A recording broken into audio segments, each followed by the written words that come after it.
नमस्कार दोस्तों, मैं V Chaturvedi pathfinder education YouTube channel पर आप सभी मित्रों का स्वागत करता हूं। मित्रों, आपसे निवेदन है कि यदि हमारे चैनल पर आप प्रथम बार हैं तो हमारे चैनल को लाइक करें, शेयर करें, सब्सक्राइब करें तथा बेल आइकन भी दबा लें, जिससे शिक्षा जगत संबंधित जो भी महत्वपूर्ण अपडेट हुआ हमारे चैनल के माध्यम से आपको यथाशीघ्र प्राप्त हो सके। जैसी कि पहली सूचना निकल करके आ रही है, उच्च प्राथमिक विद्यालयों में लगभग 80% जो सीटें हैं वो अभी भी हैं खाली। विवाद के ही कारण जो प्रमोशन है वह भी रुका पड़ा है। अनेक ऐसे अध्यापक हैं जिनको कि प्रमोशन अब तक हो जाना चाहिए था, प्रमोट हो जाना चाहिए था, उनको प्रमोशन मिल जाना चाहिए था, लेकिन नहीं मिल पा रहा है विवाद के ही कारण। सबसे जो लास्ट में जो इसमें भर्ती हुई थी 29,334 पदों के लिए हुई थी सीधी भर्ती। जो भर्ती प्रक्रिया शुरू तो हुई 2013 में, लेकिन अभी तक वह प्रक्रिया कंप्लीट न हो सकी और यही सब कारण रहा है कि जो इसमें भर्ती प्रक्रिया अगली होनी है वह भी रुकी हुई है। उसी से संदर्भित आज के समाचार पत्रों में अलग अलग बातें छपी हुई हैं। दिक्कत है, उत्तर प्रदेश में अनिवार्य बाल शिक्षा का अधिकार अधिनियम RTI 2009 लागू होने के कारण 10 साल बाद परिषदीय उच्च प्राथमिक विद्यालयों में शिक्षकों की कमी बनी हुई है। प्रदेश सरकार की ओर से शिक्षा मंत्रालय को प्रोजेक्ट अप्रूवल बोर्ड की बैठक के लिए शैक्षिक सत्र 2019-20 की भेजी गई रिपोर्ट में यह बात कही गई कि लगभग 45,625 उच्च प्राथमिक पदों पर जो सीटें हैं 80% लगभग खाली हैं। 3 साल बाद प्राथमिक के प्रधानाध्यापक या उच्च प्राथमिक के सहायक अध्यापक पद पर प्रमोशन प्रक्रिया आगे बढ़ती है। 2 साल पहले कुछ शिक्षक प्रमोशन में TET अनिवार्य करने के लिए याचिका डाल दिए थे। उसी याचिका की वजह से आज तक प्रमोशन रुका रह गया और अभी तक प्रमोशन की कोई भी प्रक्रिया आगे बढ़ नहीं पाई है। अगली महत्वपूर्ण सूचना निकल के आ रही है आंगनबाड़ी भर्ती प्रक्रिया से संबंधित। आंगनबाड़ी की व्यवस्था सुनिश्चित करने के लिए जल्द 3,000 से ज़्यादा सुपरवाइजरों और क्लर्कों की भर्ती होगी। एकीकृत बाल विकास सेवा इसका अधीनस्थ सेवा चयन आयोग को भेजने जा रहा है। ये भर्तियां 2006 से अटकी हुई हैं। मुख्यमंत्री के मिशन रोजगार के तहत 15 साल पुरानी भर्तियों का रास्ता साफ हो गया है। इसमें 2,422 सुपरवाइजर और 1,054 क्लर्क पद हैं। इसके लिए आवेदन 2006 में लिए गए थे। 2007 में सरकार बदलने और अधीनस्थ सेवा चयन आयोग भंग होने के कारण भर्तियां नहीं हो पाई थी। दोबारा 2011 में आवेदन लिए गए थे। पहली बार 1,71,000, दोबारा 3,19,000 आवेदन आए थे। इस बीच सरकारी हिला हवाली और सरकार बदलने की वजह से भर्ती प्रक्रिया आगे नहीं बढ़ पाई। अब इसमें भर्ती प्रक्रिया आगे बढ़ने के आसार नजर आ रहा है। शिक्षा विभाग में आज एक हाई लेवल मीटिंग बुलाई गई है, जिसमें कि कुछ महत्वपूर्ण बिंदु हैं। कुल 13 बिंदु है जिस पर कि विचार विमर्श होगा। पहला बिंदु भ्रष्टाचार आदि से संबंधित है, ड्रेस वगैरह बांटने में। दूसरा है प्रदेश के प्राथमिक एवं माध्यमिक विद्यालयों में कार्यवाही के समय हुए परिवर्तन में हो रही कठिनाई से संबंध में है। बेसिक शिक्षा विभाग द्वारा निःशुल्क पुस्तक वितरण में हो रहे विलंब के संबंध में है। प्रदेश के प्राथमिक शिक्षा विभाग के प्राथमिक विद्यालयों में बच्चों को जूते व मोजे तथा स्वेटर आदि बांटने जाने के संदर्भ में हो रहे भ्रष्टाचार के संदर्भ में है। जनवर गोडा में बेसिक शिक्षा अधिकारी तथा डायट प्राचार्य दर्जिकुआ में व्याप्त वित्तीय अनियमितताओं के संबंध में। बेसिक शिक्षा विभाग में प्रशिक्षु चयन में 2011 चयनित एवं प्रशिक्षित अभ्यर्थियों को शीघ्र नियुक्ति प्रदान करने के संबंध में।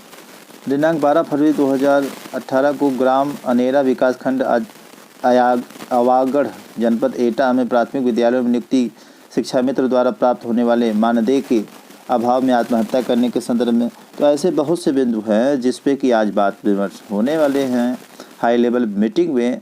साथ ही जो सबसे महत्वपूर्ण है आप सभी के लिए वो है शिक्षक भर्ती प्रक्रिया से संबंधित। शिक्षक भर्ती प्रक्रिया को कैसे आगे बढ़ाया जाए, इस पर भी आज बात विमर्श हो सकता है। तो ये कई महत्वपूर्ण बिंदु है जिस पर कि आज जो है मीटिंग हाई लेवल बैठाई गई है, बुलाई गई है। अगली जो सूचना निकल के आ रही है, बाल विभाग में 2,981 पदों पर होगी भर्ती। प्रदेश में अधिक से अधिक रोजगार देने के मुख्यमंत्री की मुहिम के तहत बाल विकास सेवा एवं पुष्टाहार विभाग से कनिष्ठ सहायकों और सुपरवाइजरों के रिक्त पदों पर भर्ती की बाकायदा शुरू हो गई है। इसके लिए एकीकृत बाल विकास सेवा निदेशालय द्वारा 2,981 पदों पर भर्ती का प्रस्ताव भी तैयार कर लिया गया है। इसमें से 2214 पदों पर सुपरवाइजर के और 7,167 पद पर कनिष्ठ सहायक के पदों की भर्ती प्रक्रिया शुरू की जा रही है। इन पदों पर भर्ती के लिए अधियाचन जल्द ही अधीनस्थ सेवा चयन आयोग भेज दिया जाएगा। अधीनस्थ चयन आयोग भर्ती प्रक्रिया को संपन्न कराएगा। अगली महत्वपूर्ण सूचना निकल करके आ रही है टीजीटी पीटी के आए रिजल्ट से संदर्भित। 735 पदों पर परिणाम हुआ घोषित। चयन बोर्ड टीजीटी 587 और प्रवक्ता के 148 पदों पर कट ऑफ और रिजल्ट दोनों कर दिया जारी। टीजीटी संस्कृत पीजीटी संस्कृत से संदर्भित रिजल्ट को कल आयोग ने जारी कर दिया और उसमें 735 पद जो है टीजीटी के थे और 148 जो पद थे वह पीजीटी थे। तो जो भी अभ्यर्थी इसमें सफल हुए हैं, हमारे चैनल की तरफ से ढेर सारी शुभकामनाएं। आप सभी देख लीजिए, रिजल्ट आउट हो चुका है और आयोग की वेबसाइट पे अपलोड कर दिया गया है। तो यह एक महत्वपूर्ण अपडेट थी शिक्षक भर्ती प्रक्रिया जो कि आयोग से चल रही है।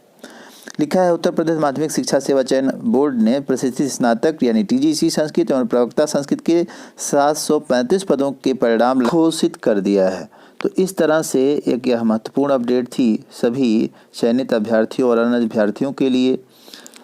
अगली जो महत्वपूर्ण सूचना निकल के आ रही है वो लोक सेवा आयोग से आ रही है। उत्तर प्रदेश लोक सेवा आयोग के सहायक वन संरक्षक एवं क्षेत्रीय वन अधिकारी सेवा परीक्षा 2020 की प्रारंभिक परीक्षा में सफल अभ्यर्थियों को मुख्य परीक्षा के लिए आवेदन 15 जनवरी तक लिए जा सकेंगे। आयोग की ओर से जारी सूचना में कहा गया है कि मुख्य परीक्षा के आवेदन के लिए शुल्क जमा करने की अंतिम तिथि 15 जनवरी रखी गई है।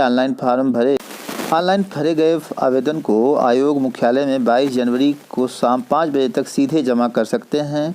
आवेदन की हार्ड कॉपी सचिव उत्तर प्रदेश लोक सेवा आयोग के नाम 22 जनवरी तक भेज सकते हैं। अगली सूचना निकल के आ रही है डिस्ट्रिक्ट जज के पदों पर सीधी भर्ती प्रक्रिया हाई कोर्ट जोधपुर राजस्थान। लगभग यह 2020 की भर्ती प्रक्रिया है जिसमें कि 85 पदों पर भर्ती प्रक्रिया शुरू हुई है। 35 से 45 वर्ष इसकी आयु निर्धारित की गई है और आयु की जो गणना है 1 जनवरी 2022 के अनुसार निर्धारित होगी। पात्रताओं की बात करें और शुल्क की बात करें तो 1100 रुपये और 550 रुपये जो शुल्क है वो निर्धारित किया गया है।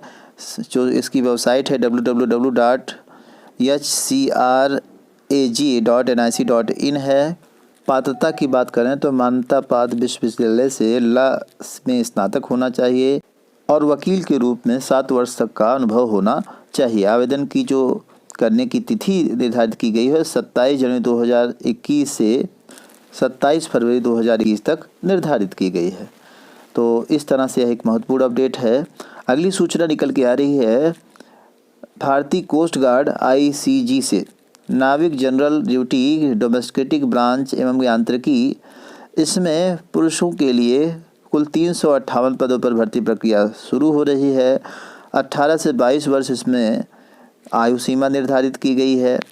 और बात करें इसमें शैक्षणिक अर्हता की तो शैक्षणिक अर्हता में दिया है COBSE के से मान्य 10वीं व निर्धारित विषय में डिप्लोमा मैथ एवं फिजिक्स से 12वीं एवं अन्य पात्रताएं होनी चाहिए। शुल्क की बात करें तो 250 रुपये व निःशुल्क दोनों कैटेगरी रखी गई है। यह लाभार्थियों के लिए निःशुल्क है। आवेदन की जो अंतिम तिथि है 19 जनवरी 2021 निर्धारित की गई है। और वेबसाइट की बात करें तो joinIndianCoastGuard.cdac.in इसकी वेबसाइट दी गई, तो इस पर जाकर के आप आवेदन कर सकते हैं। अगली सूचना निकल के आ रही है रीट परीक्षा से संबंधित। माध्यमिक शिक्षा बोर्ड राजस्थान अजमेर से परीक्षा में अधिकतम 150 अंक निर्धारित किए गए हैं जिसपे कि परीक्षा कराई जाएगी और परीक्षा के लिए 2.5 घंटे का समय दिया जाएगा। शुल्क की बात 750 रुपये दोनों पेपरों के लिए और एक के लिए 550 रुपये निर्धारित किए गए हैं। आवेदन प्रारंभ करने की जो तिथि है 11 जनवरी 2021 से है। आवेदन की अंतिम तिथि 8 फरवरी 2021 है। परीक्षा की जो तिथि है 25 अप्रैल 2021 निर्धारित की गई है। तो यह कुछ महत्वपूर्ण अपडेट रही भर्ती प्रक्रियाओं से संबंधित अब एक सबसे महत्वपूर्ण अपडेट निकल के आ रही है। आज 10 बजे से ट्विटर अभियान पुनः से प्रारंभ किया जाएगा। आप सभी से निवेदन है कि इस अभियान में ज़्यादा से ज़्यादा लोग शामिल होकर के अभियान को सफल बनाएं। धन्यवाद।